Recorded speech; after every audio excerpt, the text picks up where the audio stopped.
The International Criminal Court has issued arrest warrants for the leaders of Israel and Hamas. Israeli Prime Minister Benjamin Netanyahu and former Israeli Defense Minister Yoav Gallant were both subject to warrants which accuse the leaders of war crimes and crimes against humanity for their roles in the ongoing war in Gaza that has lasted over a year. The court also issued a warrant for a Hamas leader over the October 7th attack on Israel, which killed almost 1,200 people. Joining me now is the Hill's foreign policy reporter, Laura Kelly. Laura, thanks so much for coming on.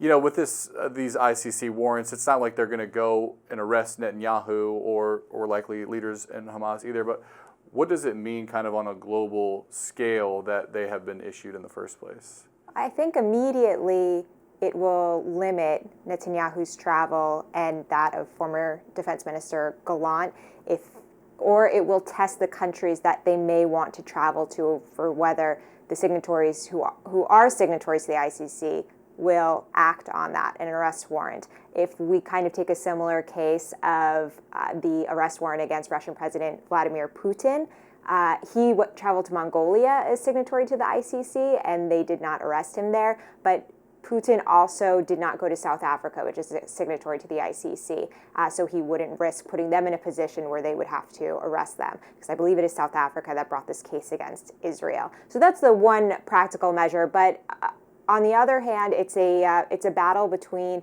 the U.S., which says that Israel has the ability to investigate itself over these crimes and that shouldn't be subject to the ICC, and much of the world who thinks that Israel is not taking seriously their conduct in the war in Gaza. And key is the U.S. is not a signatory to the ICC, so Netanyahu could still travel to the U.S. to speak to Congress or something like that.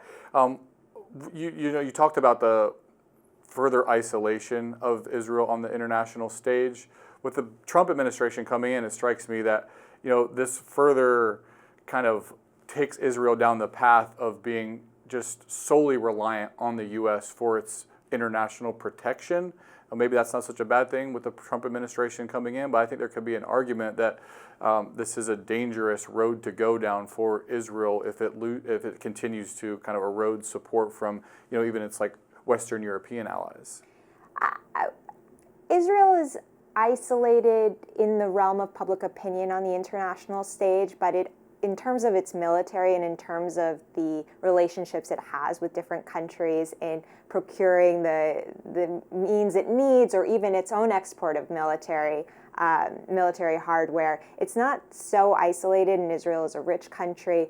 Israel is viewed not necessarily as needing the protection of the United States militarily, but it is a big supporter, and the U.S. gains a lot of benefit from that. But we also face the unpredictability of President Trump. I don't think that we will see any stalling, delaying, or holding back of U.S. weapons to Israel for any reason, but we may see some different political pressures on Israel just because Trump has expressed that he doesn't like seeing Israel carry out its war in Gaza, Israel carry out its war in Lebanon, not necessarily because he's very concerned about human rights, but he views them as distraction from what he wants to achieve in the Middle East, which is a deal between Israel and Saudi Arabia and to confront Iran. And being able to say that he brought peace to a dangerous situation would be a nice feather in Trump's cap when he comes into office. In these waning days of the Biden administration, what do you think the hopes there are for a ceasefire in both Gaza and in Lebanon? In Gaza, I don't think we're going to see a ceasefire in name. What we may see is Israel declaring maybe an end to the war in some shape or form, but exercising security control over the territory. Israeli Prime Minister Netanyahu has said something the other day about he has directed his generals to make up a plan for the day after. This is something the Biden administration has been talking about for months. But because Trump has said, end this now, Netanyahu wants to get on the good side of Trump. With Lebanon, it's also unclear if Hezbollah feels that they would get a better deal with the Biden administration mediating a ceasefire with Israel. But from the reporting I've seen on Hezbollah's statements, Israel's demands, where the U.S. is, there's hope until there's not, I guess. I want to ask you about the latest developments in Ukraine. There is this report from the Ukrainians where they're saying that the Russians have launched an ICBM for the first time, a missile that would be capable of carrying a nuclear warhead. Is that true? And what do you think that says about the potential for this escalation in the war that seems to be continuing? I think they're still collecting information. I mean, the Ukrainians have said this, but I think it's still a little bit unclear exactly the type of missile, but definitely a different type of missile than they've introduced on the battlefield before, and one that comes at a period of heightened tensions where Russian President Vladimir Putin has said that he has changed his nuclear doctrine to respond to President Biden allowing Ukraine to use Western-provided missiles to strike deep into Russia. And so this new missile that the Russians use on the territory of Ukraine could be a signal of what the Russians have their capabilities of. But it's early to tell, but worrying. So much happening in the world. Laura Kelly, foreign policy reporter here at The Hill, thanks so much for coming on. Thank you for having me.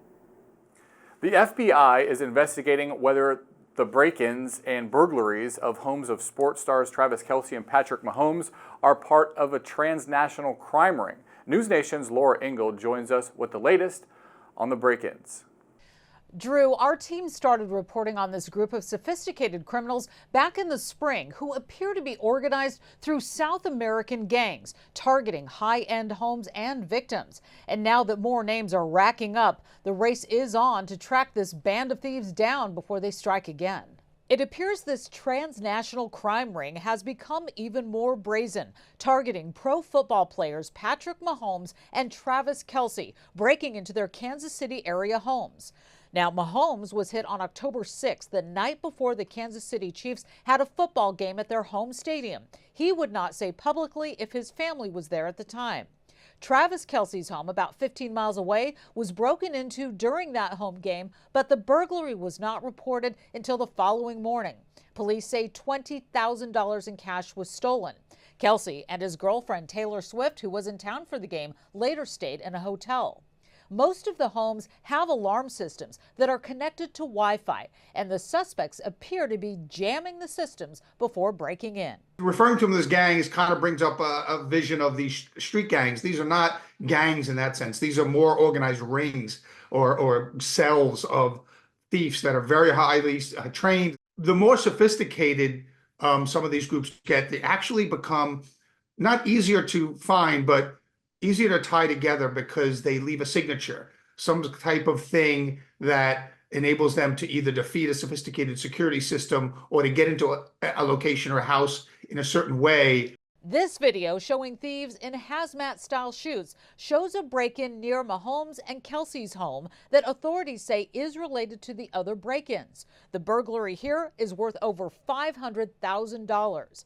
These are not your typical smash-and-grab style burglaries. Authorities say there are roughly 100 of these 3 to 6 person teams from Chile moving around the U.S., stealing cash, jewelry, safes, and high-end handbags. It's all happening across the country with reported hits in Michigan, Connecticut, Colorado, North Carolina, and California. According to reports, the NFL has now issued a security threat to all of its teams. The FBI is also reportedly investigating. Drew? Thank you, Laura Ingle. A Florida man is in custody after allegedly plotting to bomb the New York Stock Exchange. That's according to newly unsealed court documents. Harun Abdul Malik Yanir was charged with attempting to use an improvised explosive device to damage or destroy a building used in interstate or foreign commerce. Federal law enforcement started looking into Yanir back in February after getting a tip that he was storing bomb schematics in a Coral Springs storage unit. During the investigation, he told an undercover officer that he wanted to bomb the stock exchange to reboot or reset the U.S. government. The future of U.S. energy appears to be a priority for President-elect Trump and his incoming administration. In today's Political Minute, NewsNation Chief Washington Correspondent and moderator of The Hill, Blake Berman, takes a look at what we can expect. Trump taps new members of his energy team. I'm Blake Berman, host of The Hill on NewsNation. President-elect Donald Trump making energy a key part of his agenda. Trump tapping the fracking CEO Chris Wright as energy secretary and the North Dakota Governor Doug Burgum as the interior secretary. Now, it's the Interior Department that oversees the nation's public lands, wildlife, and natural resources. Trump says Burgum will also lead a newly formed National Energy Council. Trump says that will include all departments and agencies that oversee any piece of the American energy industry. Its goals, for example, include cutting red tape, enhancing private sector investments, and focusing on innovation. The United States right now is the world's largest oil producer for the sixth year in a row. In 2023, the U.S. produced, on average, nearly 13 million barrels of crude oil a day. The U.S. surpassing Russia and Saudi Arabia, the world's other top two leading suppliers. I'm Blake Berman, and this is the NewsNation Political Minute. You can find more news and analysis from Blake and our colleagues 24/7 on NewsNation. To find NewsNation on your screen, go to joinnn.com. That's today's Daily Debrief. I'm Drew Petrimoulx. Be sure to like, share, and subscribe to The Hill's YouTube channel. And come back here soon for the intersection between politics and policy.